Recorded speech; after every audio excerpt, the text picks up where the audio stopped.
So now we're on to day number 2 of the Elite Hitting Blueprint. So day number 1, obviously we went over approach and we went over the bat path. So the proper thing that you're supposed to be thinking about while you're doing your tee work, while you're in game, in at bats, of the look away to drive away and react to inside. We don't want to be someone that is a dead pull hitter because it's going to limit the amount of time that the barrel of in the sweet spot of our bat is in the hitting zone. Okay, so we talked about that with the approach, and we talked about bat path on the first movements that you want to make whenever your swing starts. You want to get connected first, stay inside the ball, because that's going to allow you to drive the ball to all parts of the field with power. Okay, so now that we talked bat path and we talked approach, now we want to get into one of the key aspects of the swing, which is the lower half. And as I go around to these different tournaments, me and Wes go from tournament to tournament on the weekends, and whenever we're watching players, we see not a lot of players in today's game understand how to use the lower half properly. Okay, so it's one of the most, I would say, a lot of people get the misconception about the lower half and how to use it. So obviously, Wes is going to come in. Wes played 12 years in the major leagues, and he really specializes on the lower half. So Wes is going to dig deep into the lower half stuff today. And whenever we get done with the live today, you'll have a really good understanding of how to load properly, how to get grounded, how to get separation, and the proper sequence of the swing, okay? How the lower half fires first, and then the hands follow through, and then you get the proper extension, okay? So you're going to get an all-around understanding of the full swing after we're done with today's live. All right. So as we're talking and as we're going through, if you have any questions, please put them in the comment section and we will answer questions as we go. Okay. So we're going to make sure everybody's questions are answered before we get off the live today. All right. So we're going to go ahead and get started with the lower half here, Wes. So first question I would ask you, what is the role of the lower half? That's a great question. So basically the role of the lower half, I always like to say two things. It creates stability. I don't like to use the word balanced. Let me explain this. Like if I put this bat on my finger and balanced it, I could probably hold it there for a while, but eventually that thing is going to start wiggling, if I start moving some or whatever. So it's not stable. It's balanced. Stability means I am in the ground and I have tremendous balance. I have stability. I'm not moving all over the place. So the first thing would be stability. The next thing is the lower half is what drives the top hand and drives the force through the ball to be able to hit the ball with the maximum exit velocity you can possibly hit on that pitch at that given time if you hit it on the sweet spot and you barrel it. So I always tell people, like we talked about yesterday, the bottom hand starts it, it drives it. The top hand puts it in the parking lot, like Mark DeRosa said. Well, the back hip is what drives the top hand to be able to do that. And that's what we're going to talk about today, as we get going. Yep. So, you talk about, obviously, the lower half maximizes the amount of force and the blow to the baseball, right? And the lower half, for me, I like to tell people, I tell a lot of the players too, that the lower half puts your body in the proper position to allow your hands to stay inside the ball, okay? Because if your lower half isn't there, especially on the inside pitch, there's no way your hands are going to be able to fight inside. And that's why a lot of youth players that don't really understand how to use that lower half, they roll over a lot of pitches, all right?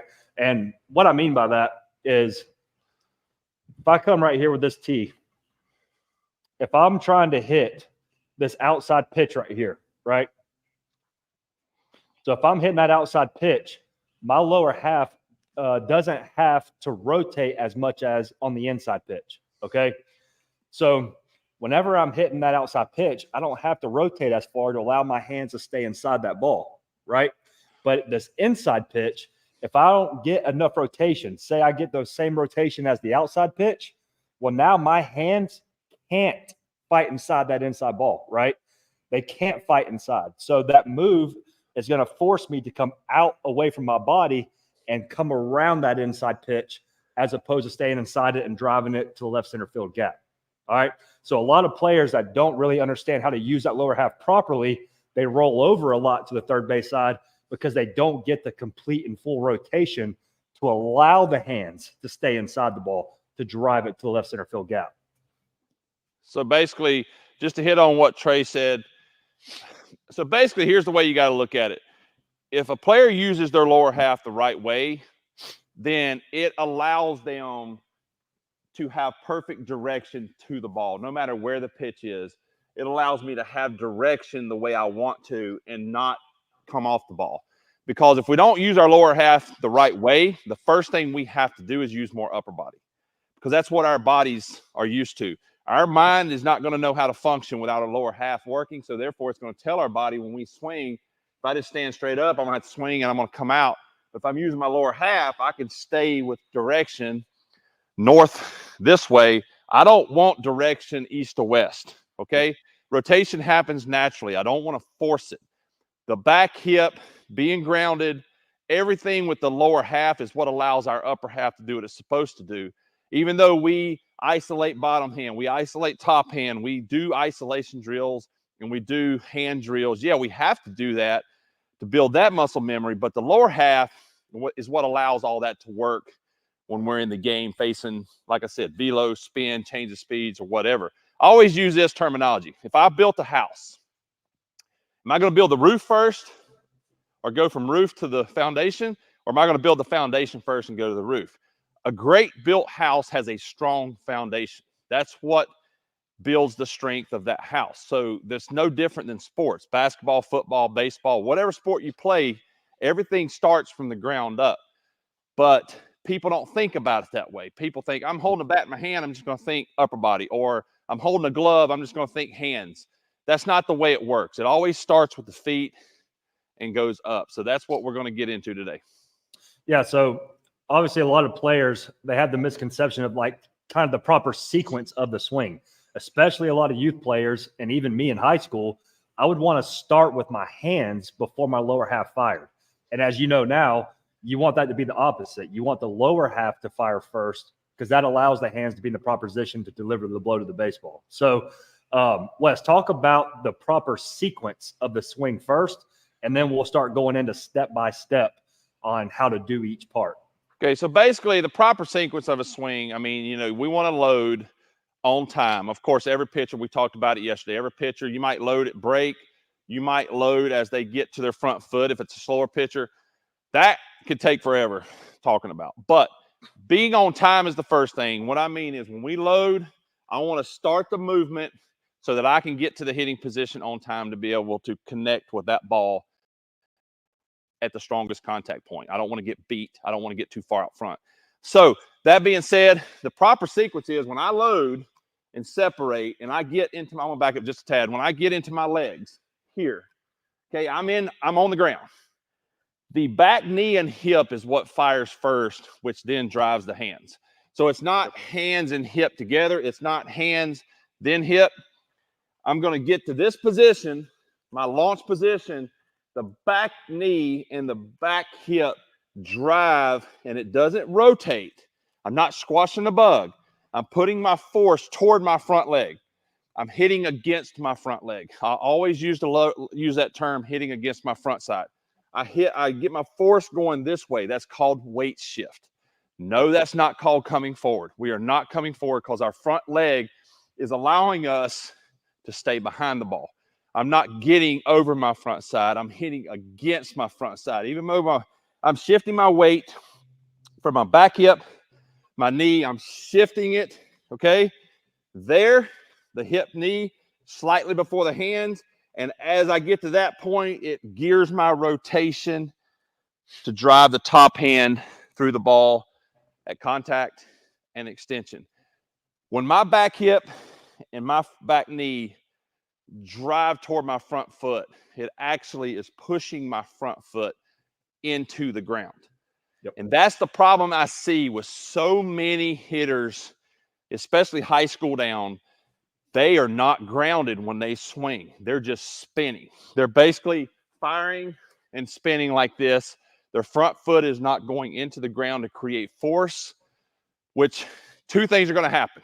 You're going to be around the ball consistently, and you're not getting maximum force into the ball. I was with a high school kid this week helping a team. The coach blew his Achilles out. They asked me to come help with some reps. to fill in for a day. The best player on the team. Best player on the team. Football player, strong as an ox, can absolutely crush a baseball. He only uses his upper body because he's used to the aluminum bat, the drop 10s to the drop 5s, and now even the BB cores now aren't BB core. I don't care what anybody says. They're still weapons. They're not what they used to be. Balls are jumping off BB cores like they used to on the old metal bats. They have changed it. So he's getting away with just using his upper body because he's so strong and he's using metal. But then when we did work the other day, I put a wooden bat in his hand and I said, hey, let me throw to you. I want to show you something. And literally, he could not drive a ball at all with that wooden bat because he didn't understand how to stay in his legs and behind the ball. All he was doing was swinging and going like this with his upper body. Yep. That will catch up with him against elite pitching. And this is a kid that probably could have been a D1 player, but he had to settle for JUCO, which in my opinion is not a bad thing. But what I'm trying to say is he is not getting the most out of what his ability is because he's not using his lower half. So that's why it's so important when everything works and we're driving our force into the ground, then it drives our top hand the way it should to absolutely nuke balls the way they're supposed to be hit. Yep. And that was also one of the biggest problems that I had. You know, I came there to Wes's in Birmingham whenever we refilmed our All-American Part 1 program. And Wes literally told me, he was like, you do not get grounded. You do not use your legs properly. So we actually started doing drills and he taught me kind of how to do it. And I was like, one of the things that resonated with me, Wes, and, you know, I want to get into the whole grounding part of the swing first. Yes. But one thing that you told me was whenever I get into my stance, you want to make sure that you're just like drilled and you're screwed into the ground. So what you told me to do was when I got in my stance to flex my quads, right? So whenever I get into my stance, I flex my quads, I am just drilling myself into the ground because that's how you're going to be able to get grounded right away and get that max force with your lower half. So Wes, kind of talk about what it means to be grounded and also how to do it. Okay, and that's a good point, Trey, talking about flexing your quads. That's another thing I tell young players. I see them in the weight room, you know, they're constantly squatting, you know, squatting, you know, lunging, deadlift, and they're so strong. First thing I ask them is, why do you do all that work in the weight room if you're not using your legs hitting? I don't understand, because what you're doing in the weight room is doing nothing for you if you don't use it in your swing or whatever you're doing on the field.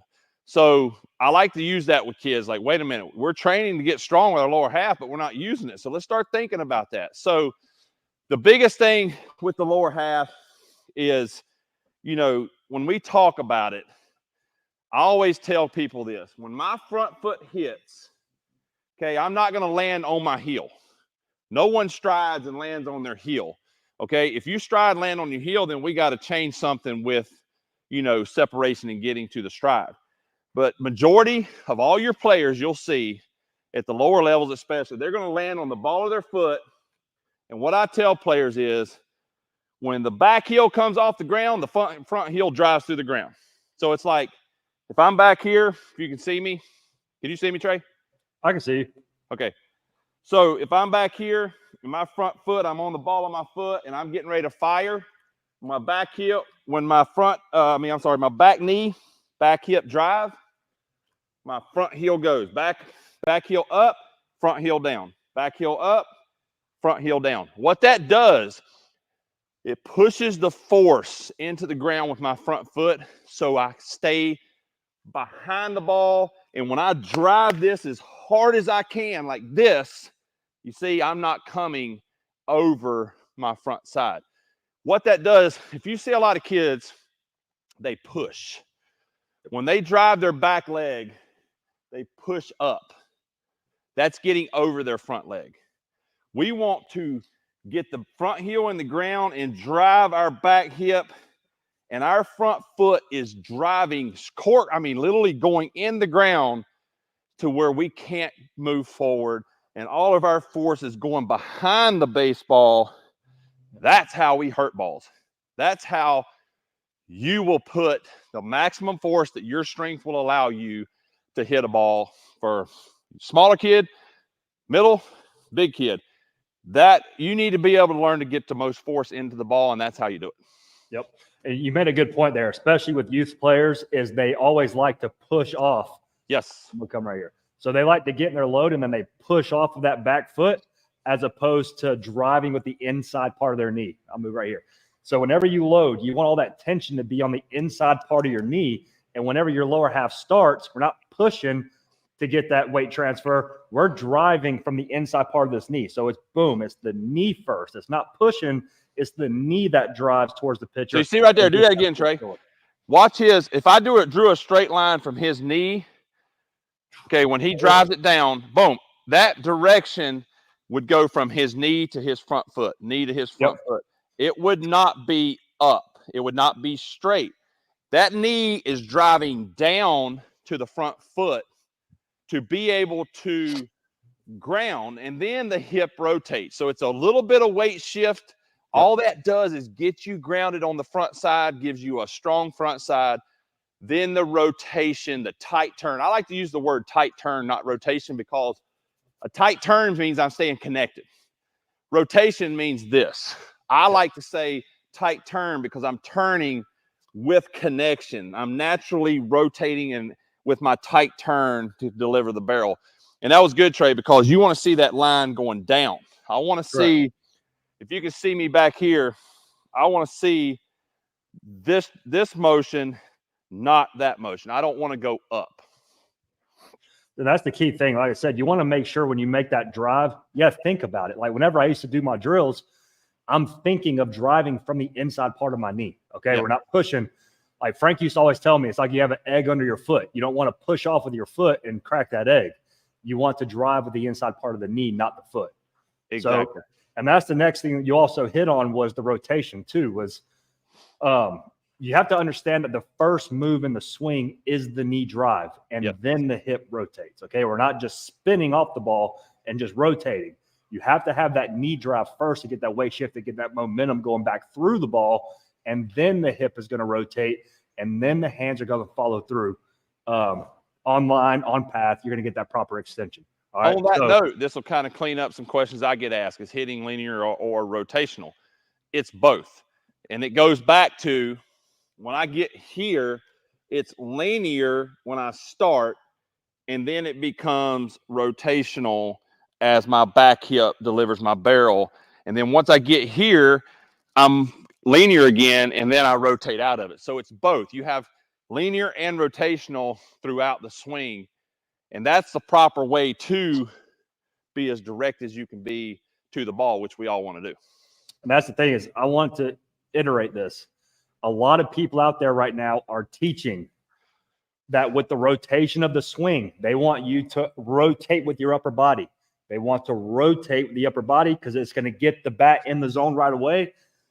But that's not how we want to do it. All right. The rotation in the swing is going to happen naturally. The rotation from the upper body is going to happen naturally. All right. The rotation in the swing is going to come from the lower half. Okay. So whenever I'm hitting, when I'm thinking rotation, I'm thinking rotation with my back hip, and then my shoulders and my upper body are going to stay square, but it's the hip that's rotating.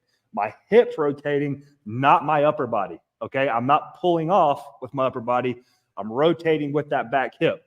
And players that like to pull off and rip off of that upper body, they're going to get into the zone right away at contact. They're going to come straight out, and they're going to cut across the ball. All right. That's why a lot of players right now can't properly backspin balls to the pull side. And when they do hit it to the opposite field, it slices. Okay. They're not able to drive it to the opposite field. All it is slapped and sliced to the opposite field because they're cutting across that ball instead of staying down and driving through it. So basically, I want to go also, Trey, like what you're talking about. If we don't have a strong front side, that's what allows our front hip and our front shoulder to over rotate. If you watch Trey's hip, go back there, Trey, and drive your back hip. So if you watch Trey's back hip, it goes first, and it naturally rotates the front hip. People always watch hitters, and I've seen coaches out there say, I want you to rotate that front hip and show the belly button as quick as possible. And I'm like, good luck if somebody with a nasty slider down the way, because you're not going to hit it. Correct. So therefore, yeah, you're going to hit certain pitches with that approach. But like I said yesterday, we want to be a complete hitter. We want to be able to do damage on any pitcher that's on the mound that day.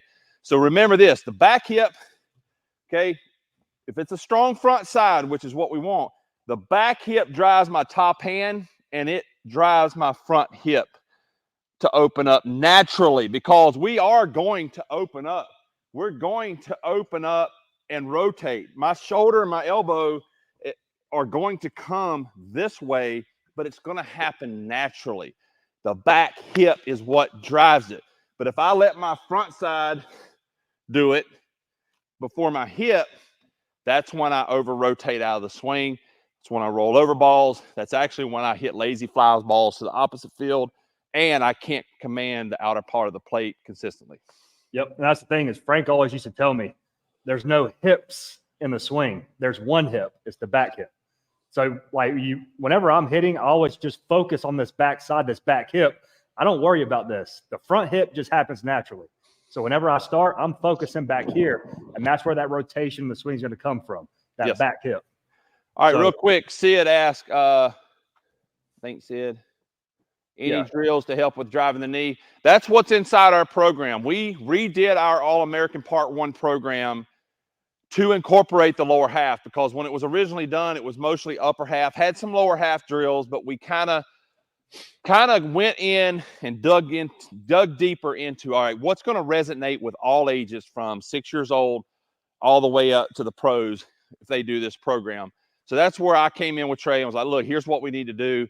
So there are the drills, Sid, in that All-American Part 1 now. It's been updated. It's been updated now for months.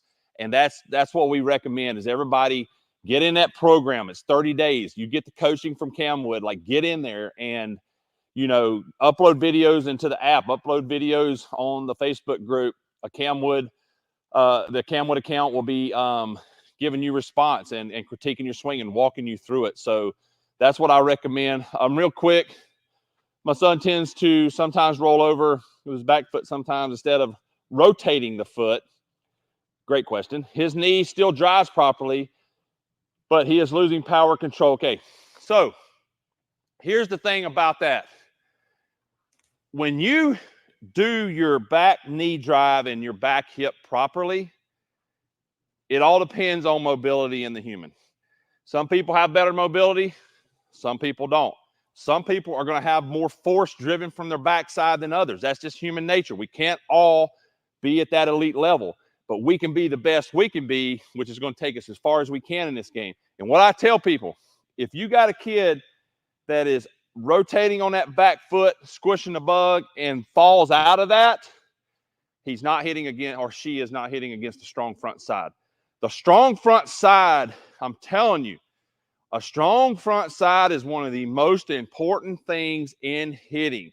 It creates stability. So therefore, if I'm here I'm hitting again, I should feel so much tension in the outer part of my quad and that front hip flexor. Even though I'm rotating, when my back hip fires and this rotates, I feel that tension in my quad. I'm fighting with my front leg to stay behind it. Therefore, I'm staying like this. It creates stability, which is going to keep you from over-rotating with your back leg. That's the first step. Also, do not get caught up into, you have to get that front back leg completely rotated. Do not. Because I'm telling you right now, some of the best hitters ever played this game at any level, high school, down, college, professionally, they get here. I'll show you like this. And they go, and they actually have so much force, their back foot doesn't over-rotate. It actually pushes into the ground or slides. And I've played with players, their back foot come off the ground because they've had so much force against that front leg. So really focus on if your son or daughter is over-rotating that back foot. It's more probably of a directional thing.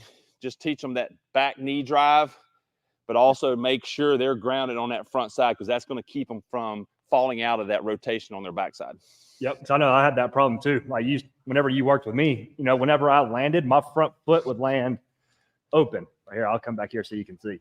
So whenever I would land, I would be boom right here. I'd be open to allow my hips to clear early, but I didn't have anything to fight against on that front side. So what you would have, what you had me do was I would get in my stance and I would load and I would stop and make sure that my foot is staying closed. I'm not opening it up, right? So I'm right here, stop, check, make sure I'm good, and then fire.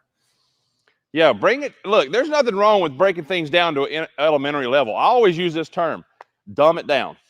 Yep. Let's dumb it down to the most minor level so we can understand this.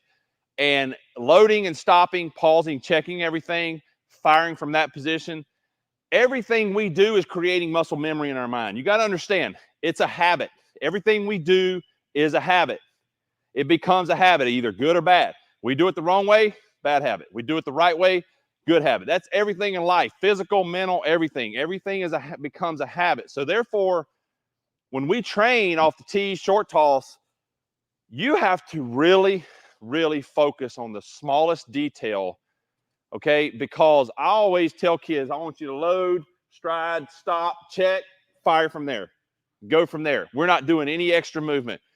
They are training their mind to know how their body is working, because the ultimate goal is when we step in the batter's box, we have that pitcher on the mound. The only thing we have to think about is being on time and getting a pitch we can drive. That's the only two things you think about in the game. You do not think about anything else. That's why it's so important in practice. When we work on lower half and we work on everything, it's so important to do it correctly. Do it 10 times correctly instead of 50 times and you get tired and it's not correct. Really focus on the quality, not the quantity of it. Yep. So we just focused a lot on grounding right there. So now let's move into the next pieces of the swing, which is the load and the separation. So Wes, if you can talk a little bit about how you want to load your back hip properly and not overcoil. So basically, everybody loads different. Everybody, I mean, you can have a wider stance, you can have a narrow stance, you can have a leg kick, you can have a toe tap, whatever. That's fine. That's individual. There's no right or wrong on any of it. As long as they have stability and they're on time, I'm fine with any of that. Whatever rhythm a player needs to do personally, if it works, don't fix it. Let them be themselves. The only time I'm going to talk about changing a load is if I feel like, you know, somebody's not getting separated well, or they're turning too much, or they're not turning enough. I mean, because we don't want to just be straight back and forth. We want to be able to sink into the hip, which is what I'm going to talk about now. So that being said, I'm going to move this tee. It's in the way. All right. So basically, I'm going to put this down a little bit so you can see me. And so basically, what we want to think about when we load, I always say I got a credit card right here. Okay, I'll come a little closer. I got a credit card right here. So when I load, I want to pinch that credit card. I want to pinch my hip flexor and my oblique. Pinch it, okay? And you saw I naturally turned. I did not turn my upper body in. I don't want to do this, okay? I don't want to over-rotate my upper body to get into the back hip. Think, pinch the back hip. See how my upper body sunk into it and it naturally rotated a little bit. That is getting into the launch position. If you think about it like a snake or a cat, a snake's going to coil up before it strikes. A snake can't strike from a straight position. It has to go like this, boom. That's no different than this. A cat has to sink into its legs to jump. That's what you have to start thinking about. I'm going to here, sink. I'm going to sink into my back hip. Sink there. That's all I'm doing. Then when I stride, I want to feel a stretch. Okay? When I stride, I want to feel a stretch that way. Okay? I want to feel my body stretching from my hands to my front foot. I want to feel that stretch this way. Wait. Is that dang camera's backwards? All right. You go the other way. So I want to feel a stretch this way. Okay? I want to feel this motion. So I want to go there. I want to feel all this tighten up, my core. When I sink into my hip, stretch, I want to feel all this. I want to walk away from my hands. So my hands go away from my foot. Okay. And what I mean is, if I had a rubber band, it's going to stretch, like I said. Okay. There. And then from there, I can maximize my drive. So think about it. Sink into the hip, credit card pinch. There. And then I walk away from my hands to create tension in here. That is the stretch position. Don't force it. Let it naturally happen. Do not force the rotation getting into the hip. It naturally happens. Don't go straight back, straight forward. We sink, stretch. That is all you have to think about. It's very simple, very minor, but it puts you in the most powerful position.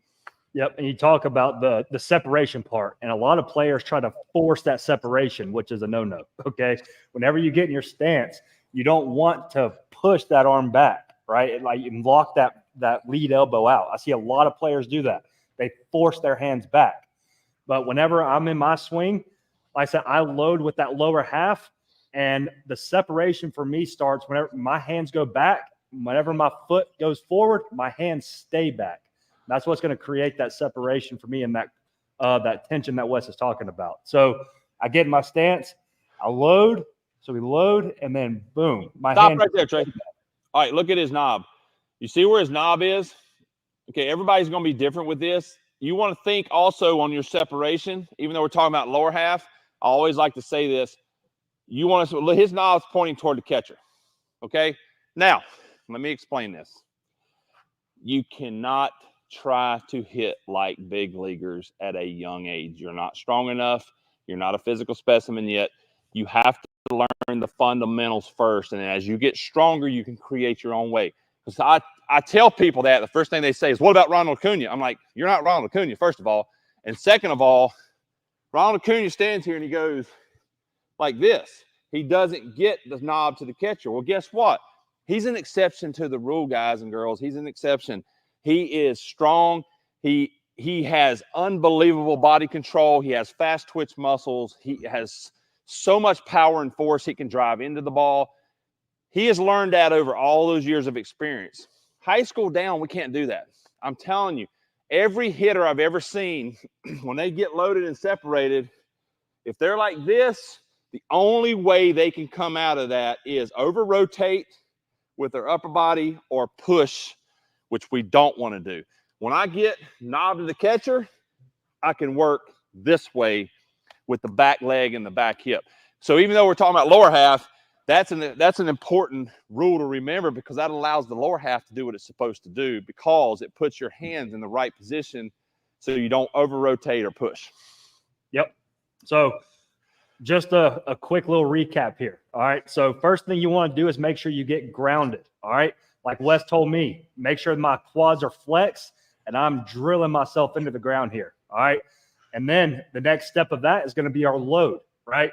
So whenever we load, we want to pinch with this back hip right here, like Wes was saying, the credit card. So we load, boom, we get that separation.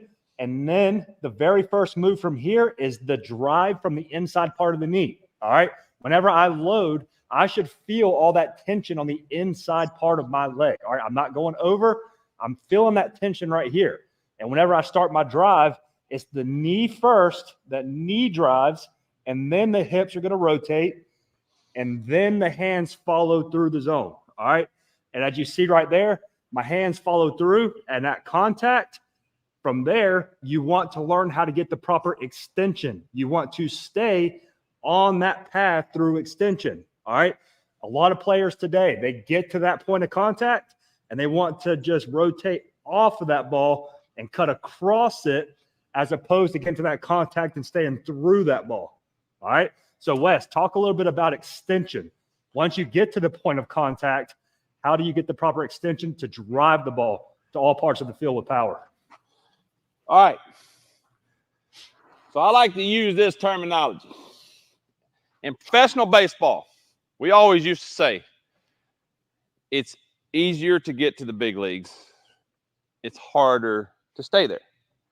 That's so true. Everybody's always hard to get to the big leagues. Yeah, it's hard to get to the big leagues, but it's easier to get there.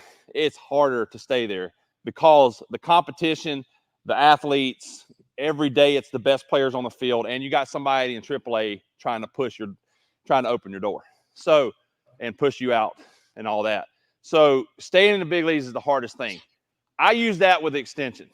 Getting to the ball, to me, is one of the easiest things. Every kid is going to take the bat to the ball, okay? Which to me is one of the most underrated stats in baseball. Bat to ball skills is the most important thing any kid can learn at any age, is barrel accuracy. The more higher percentage I can barrel balls, the better hitter I'm going to be. So getting to the ball is easy. Staying there is hard. That's what kids don't get. Staying on plane with extension is hard. I get to the ball, easy. Staying on plane through the ball about probably, I always say 8 to 10 inches, 6 to 12 inches, whatever. I mean, you want to get through. If this is contact, I want to get to it, and I want to stay through it on the same plane as I got to the ball.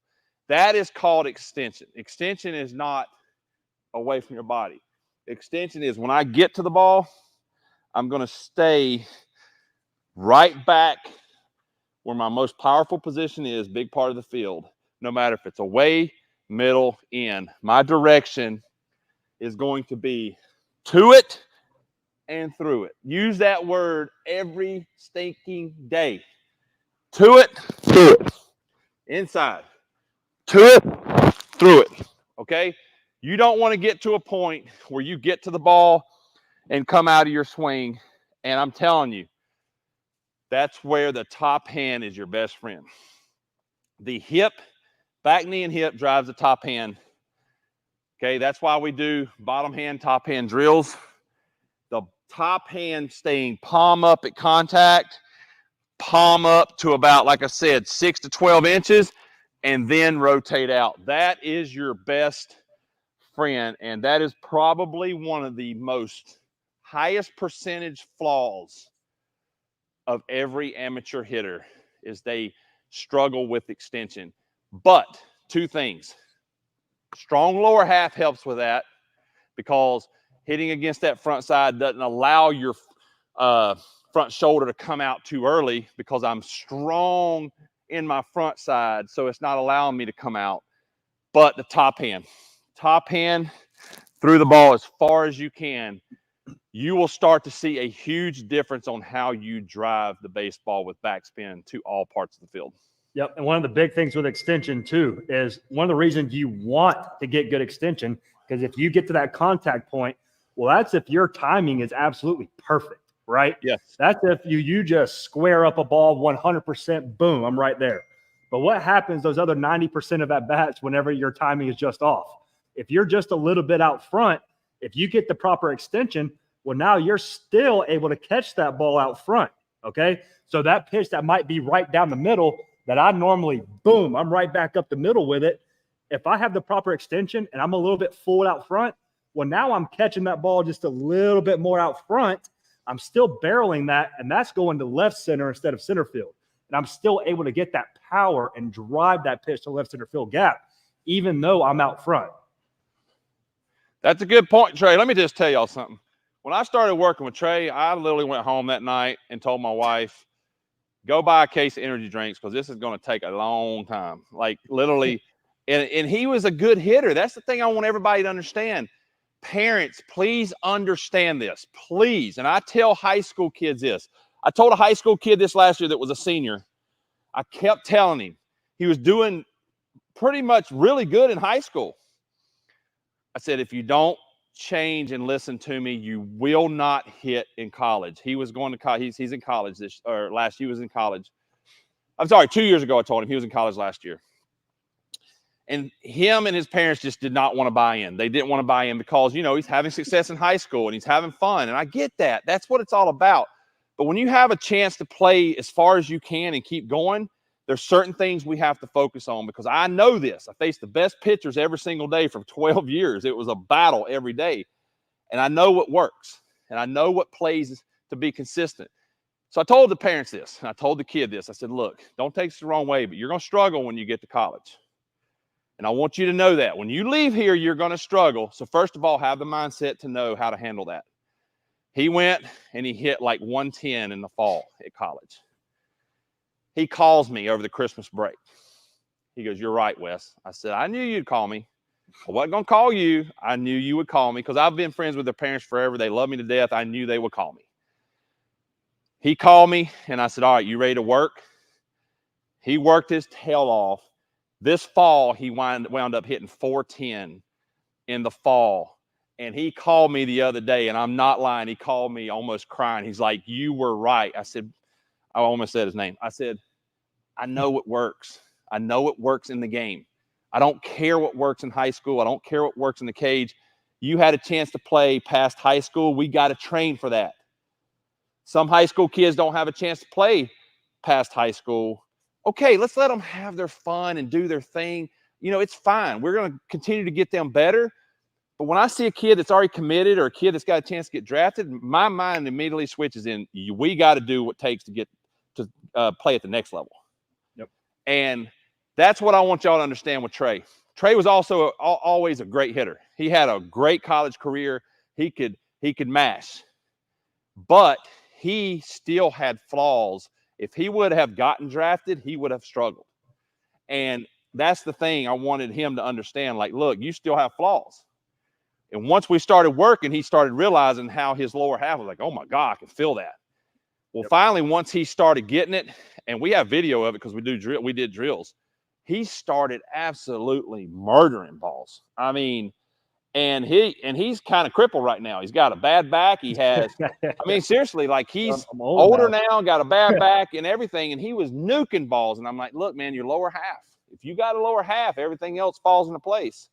So I want everyone on here today to understand, no matter what talent level, if your kid plays, you know, high school, whatever, everyone probably has a flaw that we need to pay attention to get better, because we want to be able to be as the best we can be and hit the best pitcher on the mound every single day.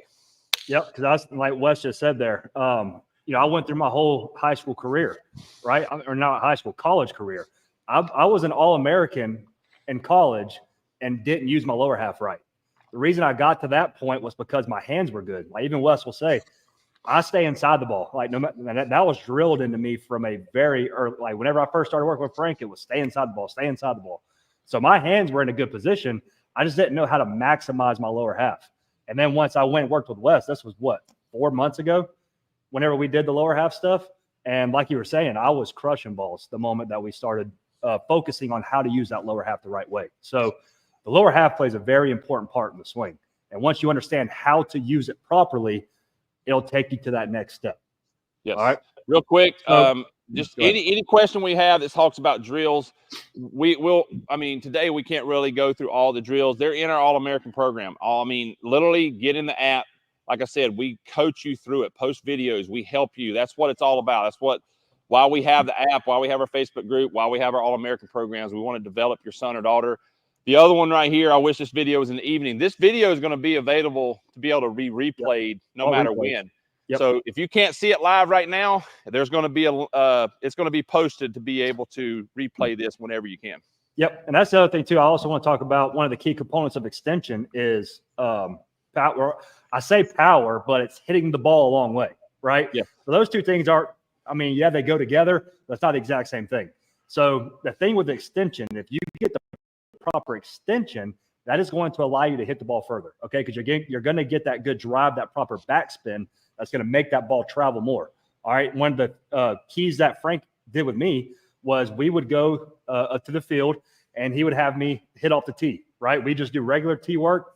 So if I pull this over, he set this tee up right here on the back part of the plate. And obviously this ball is beating me, right? I'm hitting this ball deep on the plate. So I'm right here, boom, you see the flight of the ball. It doesn't go very far, right? So then Frank would itch the tee up. So he moves the tee up a little bit further. All right, now my contact point is a little bit further out front. You see the flight of the ball. You see the ball goes a little bit further, right? So then he moves the tee even further up in front of my stance. So now my contact point is way more out front. And guess what I saw there? The ball went further than the other two, right? So one of the keys to hitting the ball a good distance and getting the proper backspin is getting that extension and catching that ball out front, okay? You don't want to catch the ball too far back and handcuff yourself. You want to make sure that you get the proper extension out front to be able to drive balls. And Ken Griffey Jr. said it perfectly on MLB Network. So they asked Ken Griffey Jr., how are you such a good home run hitter? And he said, I wasn't a home run hitter. I was a line drive hitter that got good extension. So Wes, what does that mean to you? That's a good point. So basically, we train a certain way because the game speeds us up. You've heard me say it over and over, and I'll say that till the day I die. We have to train a certain way because when the game speeds us up, we have to be under control. Okay, because the game is going to speed our movements up. It's going to speed our swing up, everything. I'll give you a good point. I'm on the machine the other day in high school.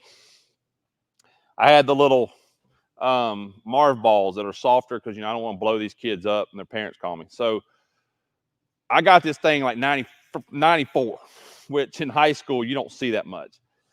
And I had it probably just above the belly button. And I'm teaching them not, I want them to get here and not drop their shoulder. Everybody was getting in there, swinging as hard as they can, and missing and fouling off straight back, missing. I think we might have had one kid that maybe hit one ball square. So when we kind of got finished, I brought them all together and I said, let me explain something. Just like Ken Griffey Jr. said. Ken Griffey Jr., I played against him. He trained line drive. Miguel Cabrera, line drive. Chipper Jones, line drive. Every player I played with, line drive. They never tried to lift. It was always line drive, okay?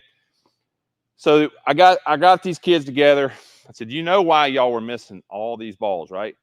And they're like, no. I was like, because you overswung. You were overswinging.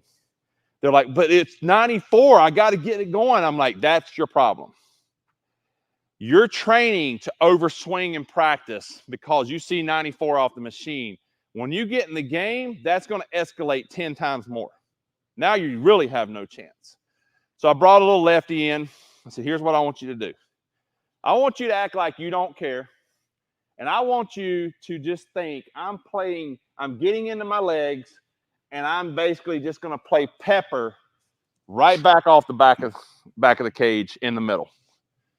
And he goes, okay. I said, literally, get up there like you don't care. Load, get in your legs, and just play pepper and deliver the barrel straight to the ball. And I'm not making this up.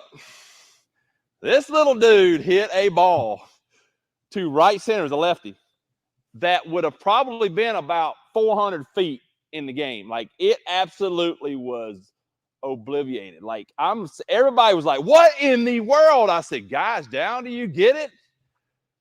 He was thinking nice and easy, boom, line drive. But guess what happened? Was his swing nice and easy? They're like, no. Did his back hip drive the way it's supposed to? Yes. The dang speed of the ball sped him up. Just like the game is going to speed you up. So therefore, the way we train is important. All these hitters that have 500-plus home runs, Jim told me, I've talked to him tons until I'm blue in the face about hitting. He never tried to do nothing but hit line drives MVP. And he has 600 homers or 600-plus. Barry Bonds, same thing. Barry Bonds, boom, boom, boom, boom. Mark McGwire, even though he'd put on a show in BP, all he tried to do was hit line drives, but his line drives went 450 feet. That's the difference. So understand what we're trying to tell you is extension, back hip extension with a line drive approach is what's going to make you the most complete hitter. Now, as you get stronger and fast twitch muscles start to come into play, as you get older, you hit puberty, that's when the balls start going further and further and further. We're not generating it any other way. And I want y'all to understand it. So that's a good point, Trey. Yep. So again, just a little recap. Here's the sequence of the swing that we're looking for. Okay.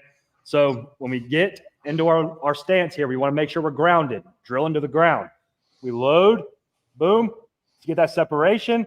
And then the back knee, the inside part of the back knee drops first, and then you start to get the rotation, and then the hands follow through the zone. We get to contact point, and we want to make sure that we get the proper extension through it. All right, stay on that path. Don't pull off. Get to contact and stay through it, okay? Because that's how you're going to maximize your force and your blow to the baseball. It's going to make you a lot more powerful, all right? So the next thing that we're going to talk about is exit velocity. We're going to show you the easiest way to increase your exit velocity. I've done this with a lot of the players. I did it myself about a month or two ago and gained 4 miles an hour in 10 days. And we're going to show that or explain how to increase your exit velocity.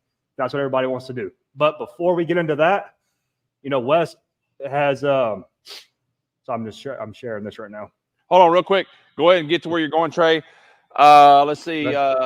Chris Hammond said, you know, about working with softball girls. Do I teach anything different? No, it's the same swing. I just finished a 6-week program with one of the top high school teams here in Alabama. And it's the same swing. It's, you know, it's just the way they pitch you is different. So therefore the approach in the game is going to be a little different because you got rise, you got drop, you got all kind of different stuff in softball, and the ball's coming from down low. So basically your approach and your sights are different, but my swing and everything, the way it syncs up and everything is the same. So yes, the baseball and softball, and anybody out there that knows both sports will tell you that it is the same swing. Yep. So before we get into the exit velocity here, Wes obviously has brought up multiple times the 30-day program that we have. So this inside the CamWood app right here, you see we have programs as one of the tabs at the bottom, and we have the community for the coaches. But if you go to programs, you'll see our programs right here inside the CamWood app.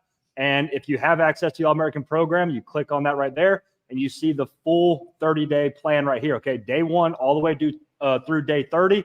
That teaches you exactly what we talked about in day 1 and today in day number 2 of the Elite Hitting Blueprint, okay? It's going to teach you how to use your lower half properly, how to get the proper swing, the proper bat path, get that good extension. That way you're a successful hitter, okay?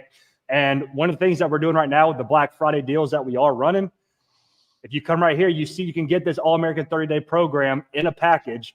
This is typically something that we pay or that we charge $297 for, but you get all of this, the program, plus those 3 bats for just $197. All right. So we have insane Black Friday deals. If you want to learn from me and Wes on how to do this, that's your best bet right there to get inside the program and interact with us inside the CamWood community to make sure you're doing the drills the right way. All right.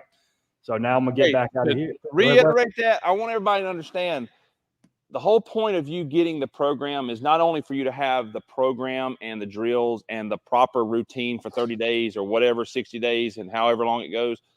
It's to get the coaching from CamWood. That's the biggest thing is we take pride in developing. Like we want you to get into the Facebook group, into the app. We want you to be actively posting, asking questions because we can give you a program all day long and tell you to do it. And you still might not get the proper understanding of everything you need. You could have your son or daughter do the program, send us videos. We break it down and say, hey, stay right where you're at, or hey, maybe tweak this just a tad to help you moving forward. That's what it's all about. Yeah, and I just put in the chat as well. That CamWood app that you just saw is free inside the App Store. All right, so if you go to your App Store or the Play Store, you can download the CamWood app and get some of our free drills. You'll get access to this right here, this 3-day Elite Hitting Blueprint. Once we're done with day number 3, it's going to be uploaded to the app, and it'll be free for you to be able to access them there as well. So if you just go to the App Store, search CamWood, you'll be able to find the app right there. It's free. All right. So now let's get into exit velocity. All right. Oh, real quick, Trey, we got a question that says they're going through the All-American Part 1. Sure. They have access to front toss and to machine work. Yes, I mean, even if you're doing Part 1, do the daily routine for Part 1. Don't skip out.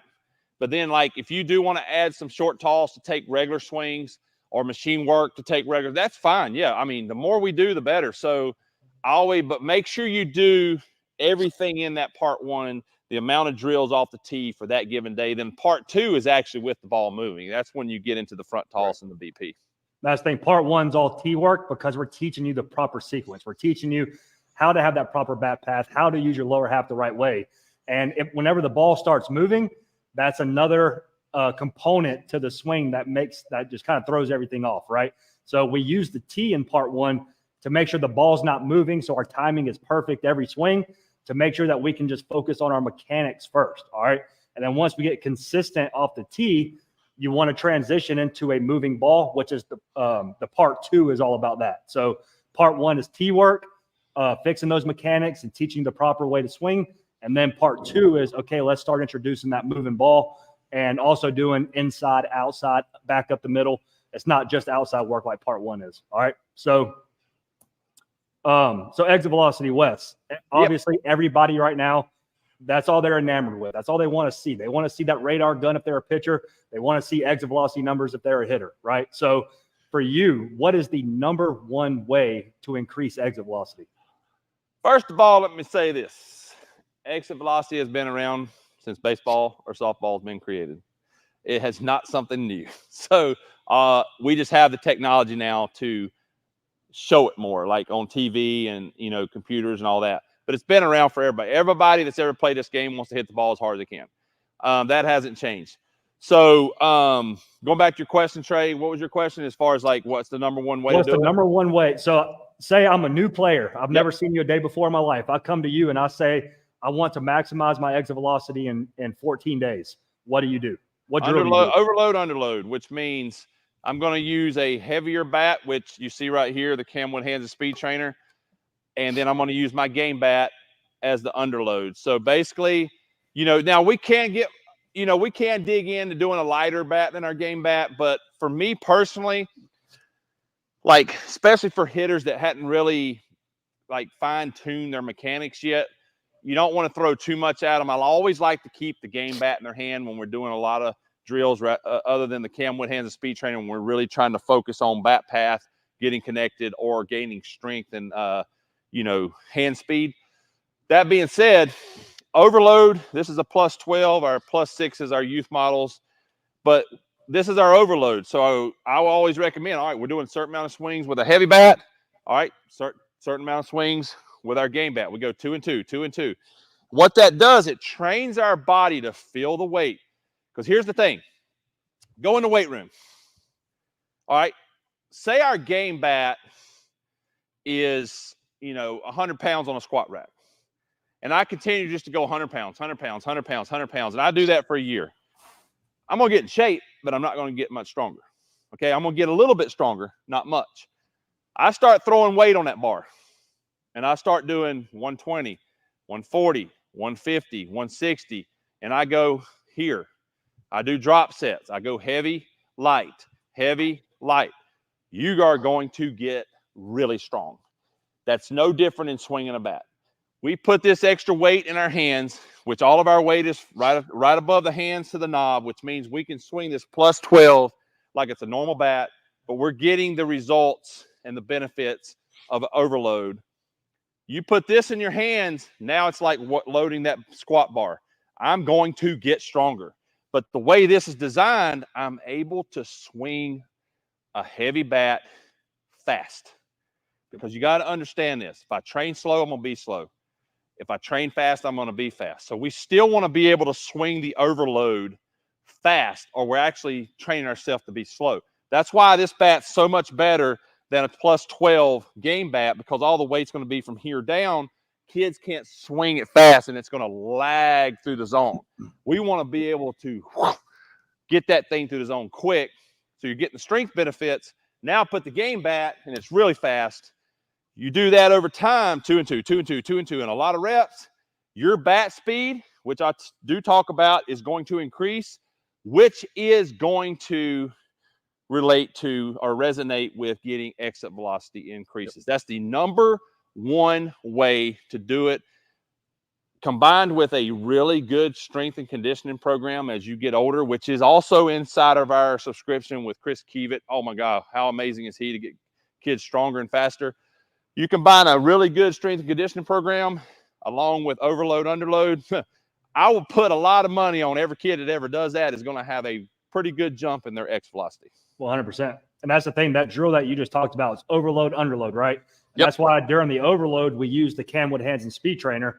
And I always tell people all the time, the reason we use this bat, like Wes was saying, the weight is right above the hands, okay? If you were to grab a normal overload trainer with all the weight in the barrel, it's going to be just like a sledgehammer, right? With all the weight on the end of the bat. If I were to go to swing this right now, this feels way too heavy for me to swing. It's going to slow my swing down. It's also going to break down my mechanics, okay? But if I take that same sledgehammer and I hold it from right below the weight, well, now this is much easier for me to control, right? It's the same weight sledgehammer. It's just the weight placement is in a different spot, okay? It's the exact same with the CamWood hands and speed trainer here. All the weight in the CamWood is right here above the hands, so it allows me to swing a heavier bat, but it's not going to break down my mechanics, okay? It's actually going to improve my mechanics because the weight right above the hands is going to help you get connected first, stay inside it, and get that proper extension, all right? So like I said yesterday in day number 1, the reason this bat was created was to teach the proper bat path, right?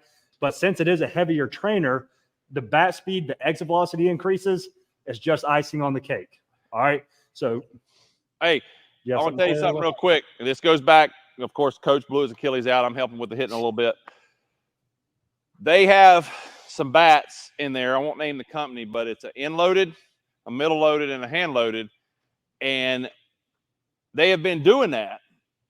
Okay, so I go up there the other day, and I'm like, all right, I'm not going to mess with anything. That's their thing. So I'm up there working with the kids, and I let them do it, let them do their routine, you know, and everything.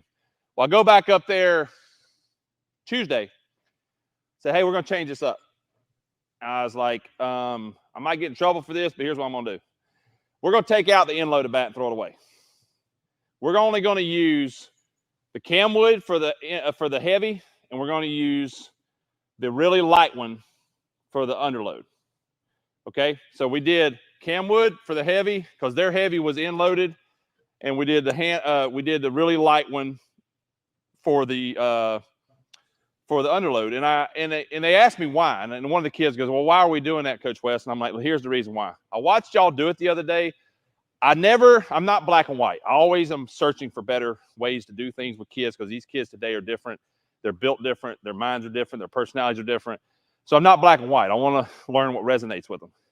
Everyone that used that end-loaded heavy bat dropped the barrel when they first started swinging because they couldn't control it.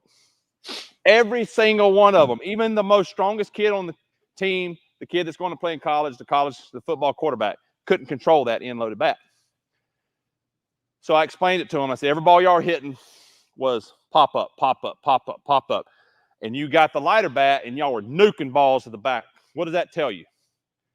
And they're like, we're dropping back here. I'm like, yes. Is that going to play in the game? They're like, no. I said, let's throw it out. Let's grab the CamWood hands and speed trainer. So they got tons of them up there at this high school. We did the CamWood hands and speed trainer, and we didn't do their game bat. We did the underload of the other company just so we could keep that in there. And every single kid consistently was just nuking balls with the CamWood and nuking balls with the underload. And I explained it to them. I said, it's very important how weight is distributed in a bat when you use it.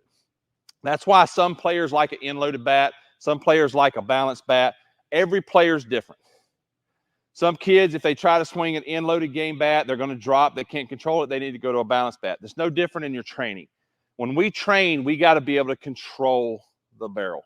No matter what drill we're doing, no matter what bat we're using, we got to control this. Okay? And if we can't control this, we don't need to use it. And I'm telling you, and now they're going to use this as their overload, and they're going to use the other one as their underload. And it totally changed how their training went.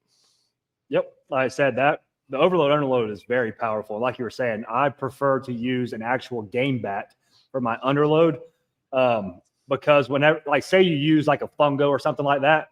So you use a CamWood and then you go and you use your fungo. Well, what happens when you pick up your game bat right after that? That game bat's not going to feel as light anymore because you just use that fungo, right? So what, Wes? I know you got something to say. I was going to say something, but you go ahead first.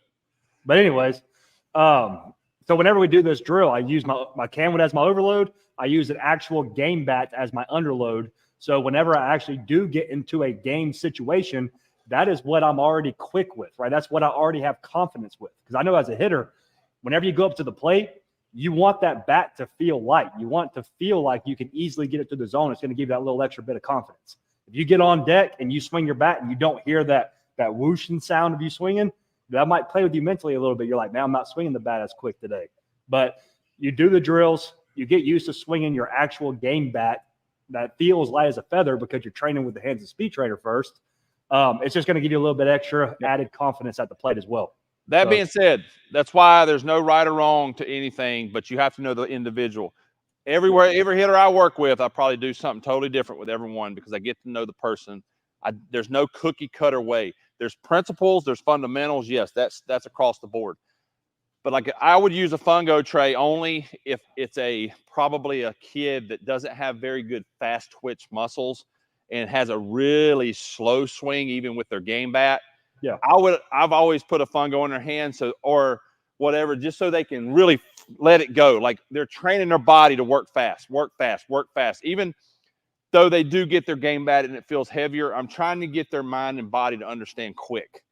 And, sometimes it works, sometimes it doesn't. But understand this when you're out there is, we got to have some adjustability sometimes with each kid because everybody's built different. Everybody, their strengths, stronger, weaker, fast twitch, non-fast twitch, skinny, heavier set. There's so many different things we have to deal with. There's no one way to do every single kid. So understand that, dads and moms, when you are out there working with your son or daughter, understand that something might not be working with them. It might not be a bad drill, just might not be for them.